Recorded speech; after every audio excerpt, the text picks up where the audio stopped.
les inrecuptibles en rêvaient, ils l'ont fait. Pour la première fois de son histoire, le magazine culturel s'est longuement entretenu avec Isabelle Adjani, l'un des mythes les plus forts qu'ait engendré le cinéma français post-Nouvelle Vague, écrivent-ils très justement.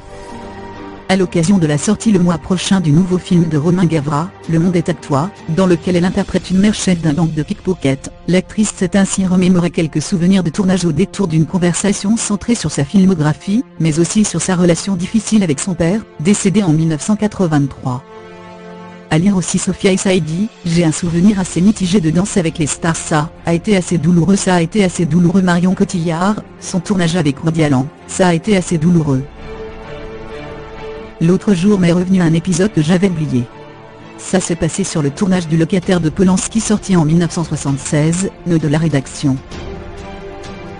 Roman, quand il jouait dans ses films, entrait en concurrence avec les autres comédiens. C'était assez pénible. Un matin, je devais tourner une scène à laquelle je m'étais préparé par l'épuisement. J'avais choisi de ne pas dormir de la nuit. J'ai marché dans Paris jusqu'au matin pour être dans l'état d'effondrement nerveux requis par la scène.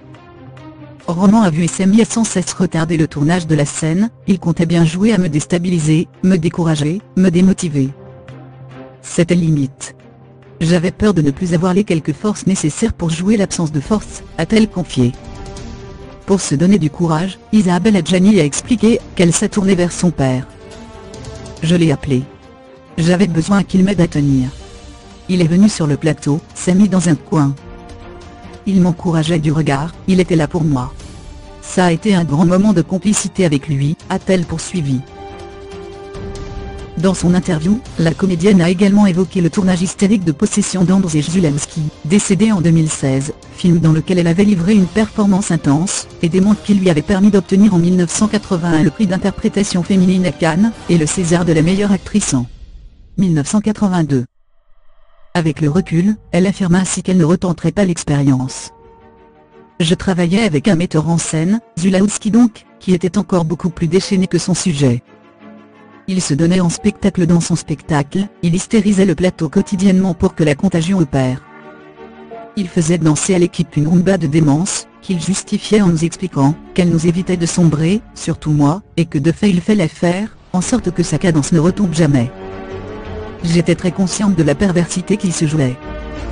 À la fois ça me dégoûtait, et en même temps, j'ai fait la soumise dans la grotte, j'ai marché dans le long tunnel, qui menait à ce que devait être le film, a-t-elle expliqué. Et de conclure, il me serait impossible aujourd'hui de faire un film dans des conditions délétères, de tourner avec un cinéaste, aussi intoxicant que Zulawski. Il faut vraiment être d'une extrême jeunesse, ou antiféministe ou en mal d'exister pour croire au bénéfice de se faire manipuler et martyriser.